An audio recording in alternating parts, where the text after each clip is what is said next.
Saludos mis hermanos, esta es una producción del Ministerio Conéctate a Jesús, siempre gozosos. Nos localiza en www.conectateajesus.es.tl. Hoy vamos a continuar con la lección número 3, lección de escuela sabática número 3, que lleva por título ¿Cómo consideraban la Biblia Jesús y los apóstoles? En el video anterior vimos la introducción del día sábado, escrito está del día domingo, Jesús y la ley del día lunes, Jesús y toda la escritura día martes. Así que hoy nos toca ver miércoles, jueves y viernes. Bien, vamos a orar. Gracias a Dios te damos por regalarnos, Señor, este espacio en el que queremos, oh Padre Santo, utilizarlo con sabiduría.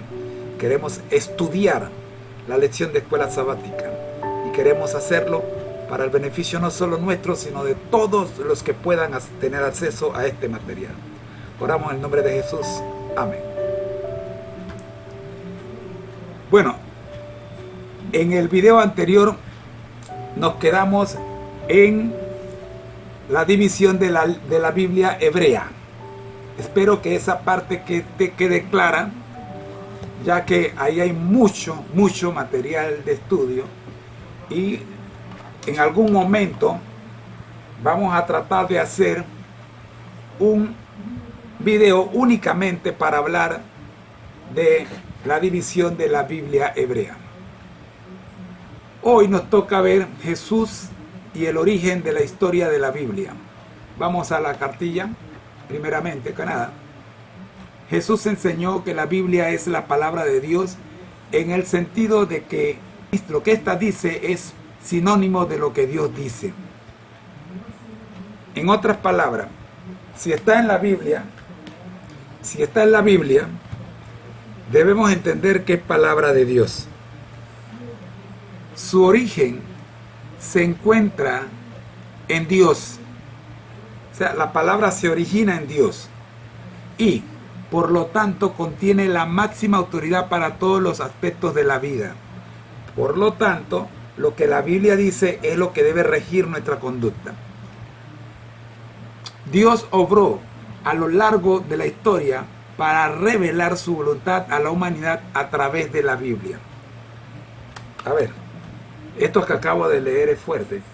Tengo una gran cantidad de jóvenes que me hacen estas preguntas. Hermano, ¿cómo puedo saber con quién me casaré? Y yo les digo, haz lo que yo hice. Ve a la Biblia. ¿Cómo? Mira lo que acabo de leer, dice, Dios obró a lo largo de la historia para revelar su voluntad a la humanidad a través de la Biblia.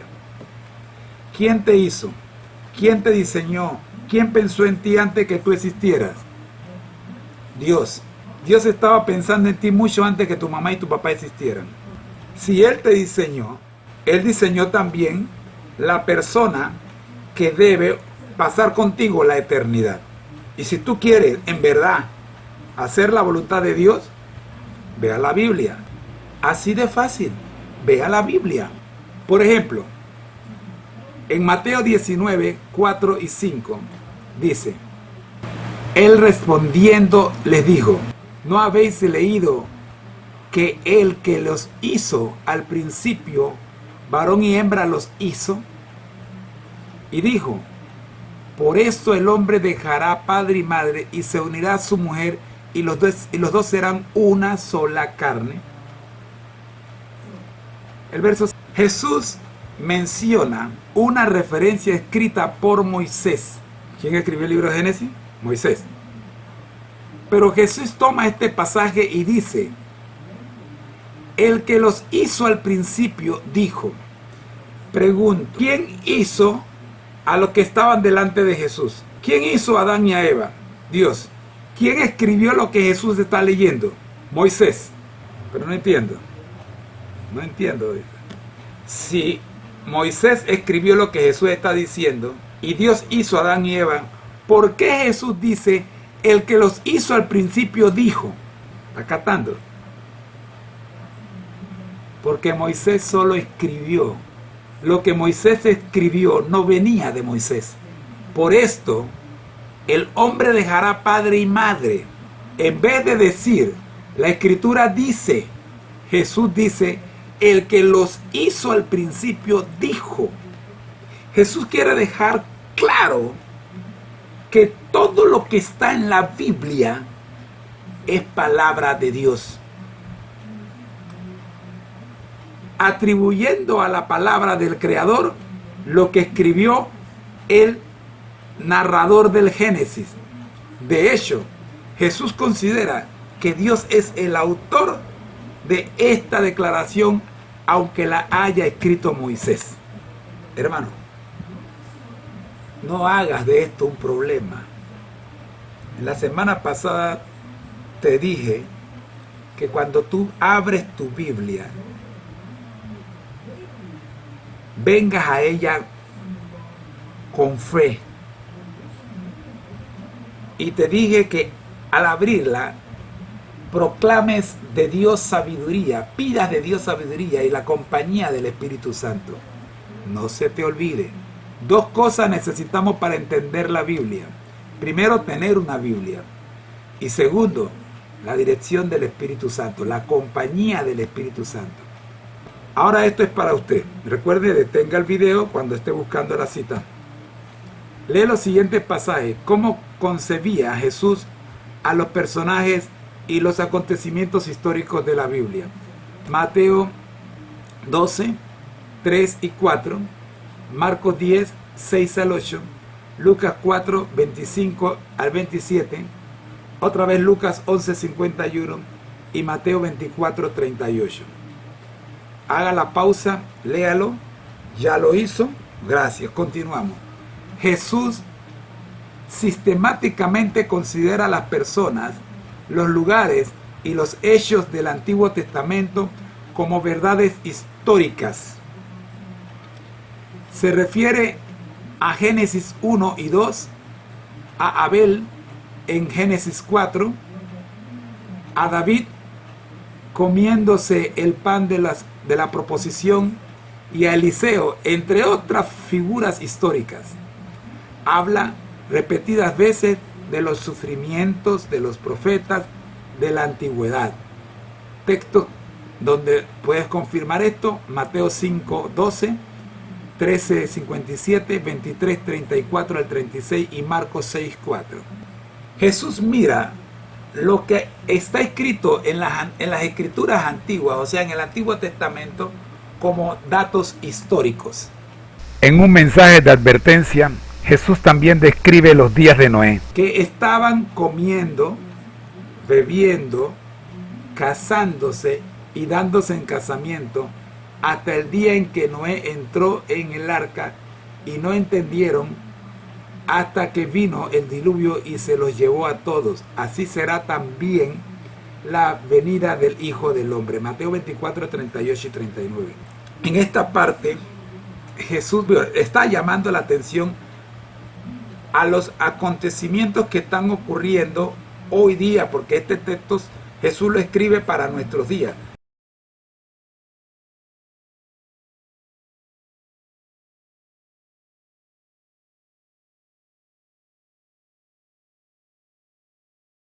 Jesús está poniendo el clavo que hace falta en la construcción de la casa para aquellos que tienen duda de la veracidad de la palabra de Dios.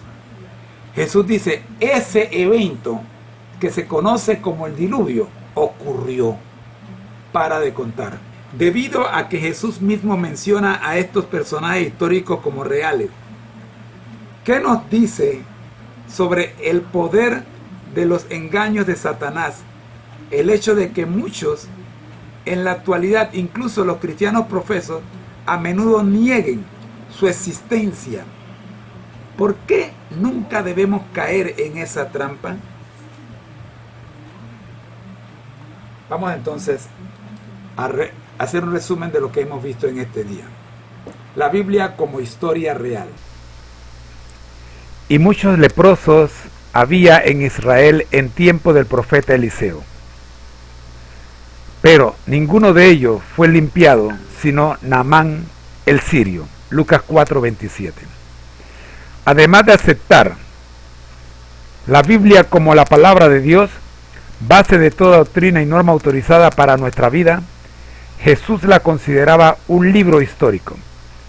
Se refirió a sus personajes como personas reales, que vivieron en lugares reales y que se involucraron en hechos reales. Miremos a algunos de ellos. Marcos 10:6. La creación, Adán y Eva. Mateo 23:35. Caín y Abel. Mateo 11:24. La destrucción de Sodoma y Gomorra. Lucas 17:26. El diluvio. Más de la destrucción de Sodoma y Gomorra. Y así sucesivamente puede mirar Mateo 12:13, Lucas 4:26. Jesús mencionó a Adán, Abel, a Noé, Sodoma y Gomorra, la mujer de Lot, David, Salomón, Elías, Eliseo, Jonás, Zacarías, Isaías. Mencionó a muchos de ellos como ejemplos a seguir o a evitar, como símbolo de lo que había de suceder o como fuente doctrinal. Con esto pues hacemos el resumen de este día y pasamos al día jueves. Día jueves. Los escritores del Nuevo Testamento abordan la Biblia de la misma forma que Jesús. En cuestiones de doctrina, ética y cumplimiento profético, el Antiguo Testamento para ellos es la palabra autoritativa de Dios. No encontramos nada en ninguna parte de estos hombres que estos hombres hayan hecho o dicho que desafíe la autoridad o la autenticidad de cualquier parte de la Biblia. O sea, los escritores de la Biblia dejan claro que ella es auténtica. ¿Qué nos enseñan los siguientes pasajes sobre cómo entendían los apóstoles la autoridad de la palabra de Dios? Haga su pausa en el video, busque los pasajes, complete las preguntas y luego regrese. Hechos 4:24 al 26. Hechos 13:32 al 36. Romanos 9:17. Gálatas 3:8. Bien, habiendo hecho ese análisis, veamos su respuesta. Observa en estos pasajes cuán estrechamente relacionada está la Escritura con la voz misma de Dios. En Hechos 4, por ejemplo, justo antes de ser llenos del Espíritu Santo, los discípulos alababan a Dios por la liberación de Pedro y Juan. En su alabanza elevaban sus voces, reconociendo a Dios como el Creador, y por hablar a través de David, su siervo. Es decir, las palabras de David son las palabras de Dios. En Hechos 13, 32 al 36, Pablo cita nuevamente a David, pero atribuye esas palabras a Dios, porque él, versículo 32, se refiere a la promesa que Dios hizo sobre nuestros antepasados. En Romanos 9:17, que dice, lo leo: porque la Escritura dice a Faraón: para esto mismo te he levantado, para mostrar en ti mi poder y para que mi nombre sea anunciado por toda la tierra. En Romanos 9:17 que acabamos de leer, donde uno esperaría que el sujeto fuese Dios, Pablo utiliza el término escritura diciendo, porque la Escritura dice a Faraón, que en realidad podría decirse porque Dios dice a Faraón. En Gálatas 3:8, que dice lo siguiente: y la Escritura, previendo que Dios había de justificar por la fe a los gentiles, dio de antemano la buena nueva a Abraham, diciendo: en ti serán benditas todas las naciones. El sujeto, Escritura, se utiliza en lugar de Dios y muestra cuán estrechamente relacionada está la palabra de Dios con Dios mismo. Así que cuando usted dice, la Biblia dice, usted lo que está diciendo es Dios dice. Por cierto, los autores del Nuevo Testamento invariablemente confían en el Antiguo Testamento como la palabra de Dios. Hay cientos de referencias veterotestamentarias en el Nuevo Testamento. Un erudito ha compilado una lista de 2.688 referencias específicas, 400 de Isaías, 370 de los Salmos, 220 de Éxodo y otras. Y a esta lista se agregarán alusiones, temáticas y motivos. La cantidad aumentaría considerablemente. Los libros están repletos de referencias a las profecías del Antiguo Testamento, que a menudo se presentan con la frase está escrito. Algunas son Mateo 2:5, Marcos 1:2:7-6, Lucas 2:23, 3:4, Romanos 3:4, 8:36, 9:33, 1 Corintios 1:19, Gálatas 4:27, 1 Pedro 1:16. Todo esto confirma que las escrituras del Antiguo Testamento son el fundamento sobre el que descansan las enseñanzas de Jesús y los apóstoles. Mi pregunta final es: ¿qué deberían enseñarnos estos ejemplos sobre cuán peligrosas son las ideas que menoscaban nuestra confianza en la autoridad de las Escrituras? Si usted tiene alguna duda de que la palabra, las Escrituras son palabra de Dios, le invito a doblar su rodilla. Vamos al resumen de este día. La Biblia como palabra de Dios. Romanos 9:17. Porque la Escritura dice a Faraón: para esto mismo te he levantado, para mostrar en ti mi poder, y para que mi nombre sea anunciado por toda la tierra. Pablo personifica a la Biblia como si fuese ella la que hablase a Faraón. Las palabras que Dios le dirigió, Aquí, como en Gálatas 3:8, Dios queda identificado con la Escritura. Lo que la Escritura dice es la palabra de Dios. Todos los autores del Nuevo Testamento usan el Antiguo Testamento como palabra de Dios. Aceptan las palabras de los profetas como palabra de Dios. Usan las historias de David, Lot o Abraham como realidades útiles para nuestra enseñanza. Romanos 11:9, por ejemplo, 2 Pedro 2:7 y Santiago 2:23. Son algunos ejemplos. Y terminamos con: así, siguen el ejemplo de Jesús en su relación con la Biblia.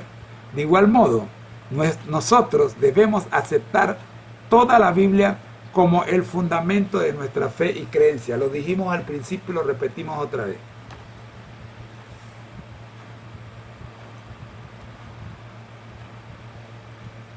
Si tú tienes problemas para aceptar alguna parte de la Biblia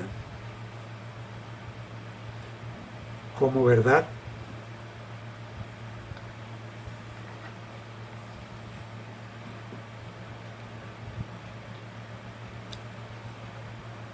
no te culpo.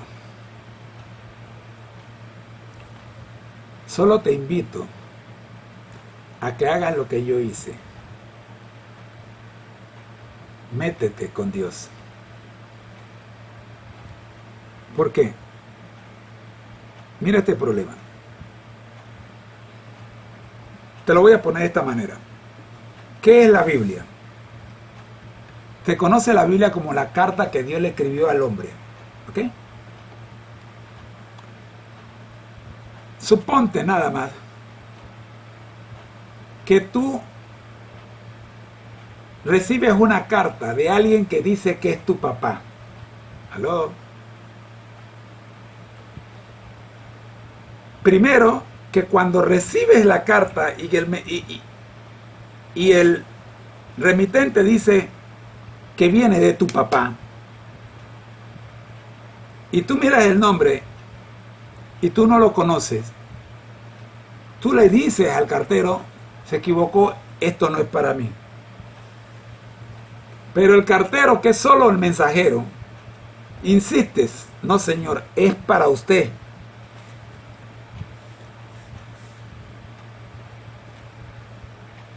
Yo sé que te va a ser muy difícil, pero tú tienes la opción de creerle al mensajero o de no creerle al mensajero. Me estoy explicando. El mensajero tiene la obligación de entregarte la carta. Si tú no la quieres recibir, el mensajero se la lleva para atrás y la oficina de correo la regresa al que la mandó. Y tú nunca podrás descubrir si lo que decía la carta era verdad o no era verdad. Nunca podrás descubrir si el que ahora tú llamas papá es en verdad tu papá o tu papá verdadero es el que mandó esa carta. Bueno, esta es la carta y te la está mandando tu papá, tu verdadero papá. Nosotros, los maestros, profesores, pastores y demás, somos solo mensajeros de tu papá. Te traemos la carta cerrada, porque solo la puedes abrir tú, porque es para ti. Cuando yo recibí mi carta de mi papá, tenía 12 años. Y empecé a estudiarla. Y me tomó 10 años aceptar que el que había escrito esta carta era mi papá. Yo no sé cuánto tiempo te va a tomar a ti. Ojalá te tome menos. Pero aquí está. Aquí está la carta que tu papá te manda. Si la quieres recibir, yo te la entrego. Pero si no la quieres recibir, perdóname, pero igual te la voy a entregar. Pero porque te amo y porque sé lo que dice esta carta para ti, yo quiero obligarte a recibirla. Aunque sea por curiosidad. No te da cosquilla en la mente para descubrir realmente quién es tu papá. Tú no crees que deberías hacer realmente descubrir si realmente existe en verdad tu verdadero papá. ¿Qué te parece? Bien, mis hermanos, ese fue el día jueves y llegamos a nuestro último día, pero antes vamos a leer una cita de La Pluma Inspirada, el libro Palabras para el Vida del Gran Maestro, página 97. Leo Palabras de Vida del Gran Maestro, página 97. La palabra de Dios incluye las escrituras del Antiguo Testamento, así como las del Nuevo. El uno no está completo sin el otro.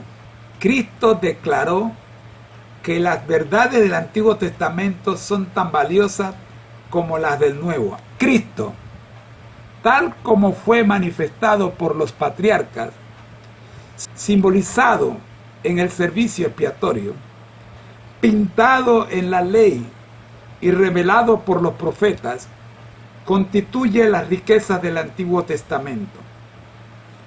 Cristo en su vida, en su muerte y en su resurrección, Cristo tal como lo manifiesta el Espíritu Santo, constituye los tesoros del Nuevo Testamento. Nuestro Salvador, el resplandor de la gloria del Padre, pertenecen tanto al Antiguo como al Nuevo Testamento. Métase en el Antiguo Testamento y usted va a ver la cantidad de pasajes mesiánicos, o sea, pasajes que hablan de Cristo, que vas a encontrar en el Antiguo Testamento. Por lo menos vas a encontrar 66, que son los que yo conozco, aunque me han dicho que hay casi 80 o un poquito más. Mis queridos hermanos, vamos a ver qué tenemos para el día viernes. ¿Sí? Estamos aquí, en esta pantalla, nos quedamos en esta pantalla. Elena G. de White escribió un libro, uno de los tantos libros, uno de los más bellos, se llama El deseo de toda la gente. Busca allí el capítulo que lleva por título La niñez de Cristo. Según la versión que tenga, puede ser la página 49 a la 55. El otro capítulo que queremos que leas es La tentación. Este capítulo puede estar a la página 89 a la página 99. Te estoy hablando de uno son 6 páginas y el otro son 10 páginas, 11 páginas. Así que 6 más 11, 17. 17 páginas se leen así de rápido. Así que te animo a buscar el léetelo durante la semana y posiblemente la próxima semana, cuando nos veamos en la lección 4, hagamos algún comentario de ella. Por lo tanto, déjame leerte un par de citas que aparecen aquí en este día viernes y no son del deseo de toda la gente, son de la revista Sign of the Time, 27 de marzo de 1884, hace buen rato ya. Primer párrafo, dice lo siguiente: los hombres se creen más sabios que la palabra de Dios. Hago la pausa. Te hablé de esto en el resumen anterior. Te hablé de esto. Te dije que hay gente que no busca la dirección del Espíritu Santo cuando abren la Escritura porque creen que ellos pueden entenderla por sí solos. ¿Ok? Los hombres se creen más sabios que la palabra de Dios. Más sabio incluso que Dios. Te lo dije. Mira, yo no había leído esto y te lo dije.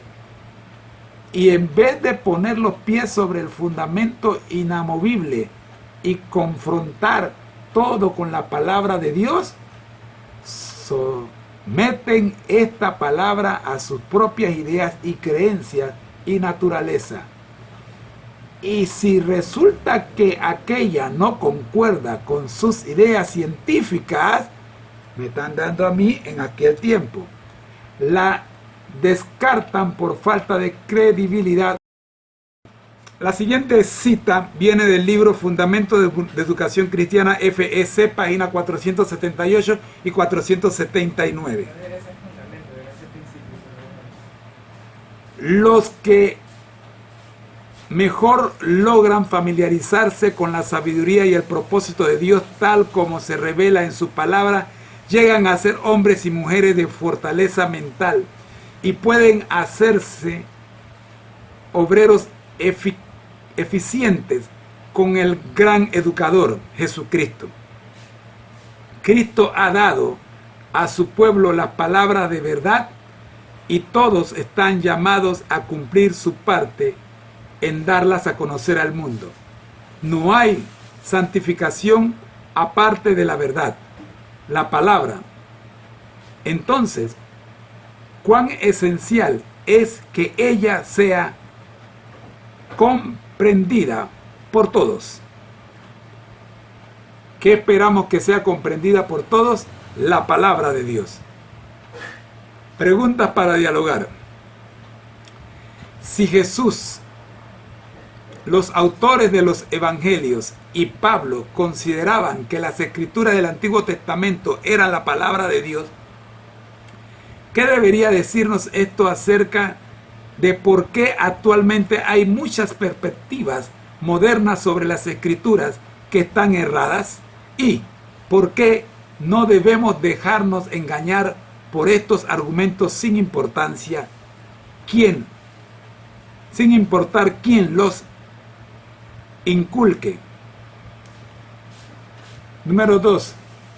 Solo para dar una idea de hasta dónde han llegado muchos eruditos modernos, eruditos bíblicos modernos, con su escepticismo, estas son algunas de las cosas que muchos eruditos modernos niegan. Rechazan una creación literal de 6 días, número 1, y en cambio aceptan que hubo miles de millones de años de evolución. Rechazan a un Adán sin pecado en un mundo no caído. Rechazan un diluvio universal. Número 3. Algunos rechazan la existencia literal de Abraham. Número 4. Número 5. Algunos rechazan la historia del Éxodo. Claro, por el famoso mar que se abrió, ¿verdad? Algunos rechazan los milagros de Jesús. Está difícil, pero hay quienes así lo creen. Incluso su resurrección corporal. Bueno, eso es, definitivamente hay un montón de gente que lo pone en duda. ¿Ve? Algunos rechazan la idea de la profecía predictiva, en la que los profetas vaticinan el futuro a veces siglos o milenios antes. ¿Qué deberían decirnos estas conclusiones sobre lo que sucede cuando la gente comienza a dudar de la autoridad y la autenticidad de la Escritura? Además, ¿de qué manera se podría ayudar a estas personas a llegar a tener una comprensión clara de la verdad? Última pregunta. En respuesta a la pregunta al final del estudio del martes, ¿cómo entendemos el hecho de que toda la Escritura sea inspirada, incluso las partes que no necesariamente se aplican a nosotros hoy?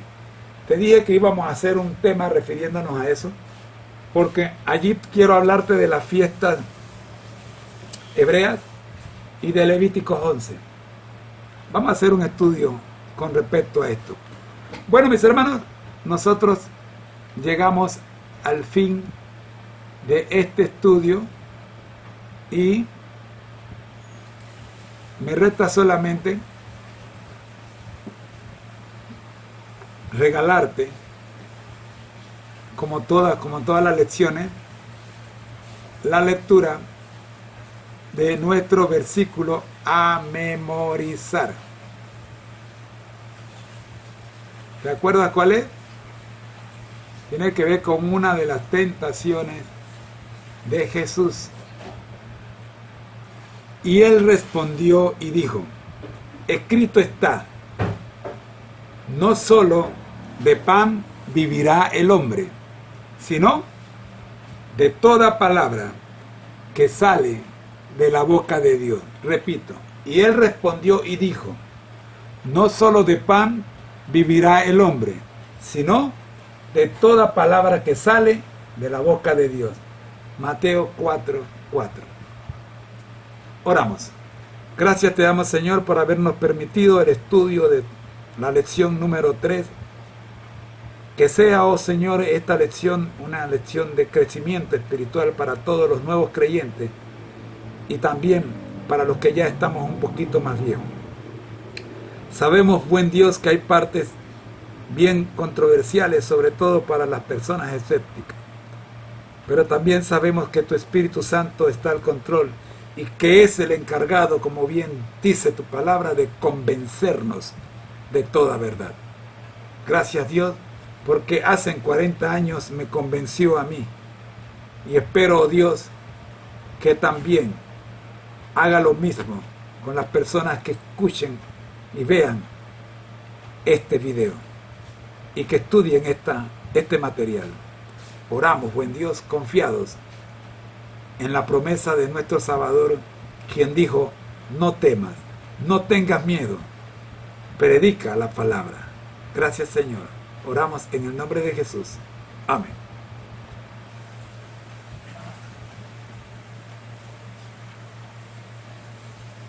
Antes de cerrar, queremos darle las gracias a la familia Fusteros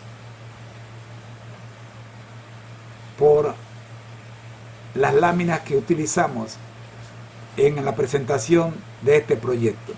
Gracias, familia Fustero. El Señor me los bendiga. Buenas tardes. Ha sido una presentación, como siempre, del Ministerio de Laicos y de Cárceles Conéctate a Jesús, en la voz de su hermano en Cristo, José Moreno. En nombre de mi familia, mío mismo y de todo el pueblo adventista a nivel mundial, desde Panamá para ustedes.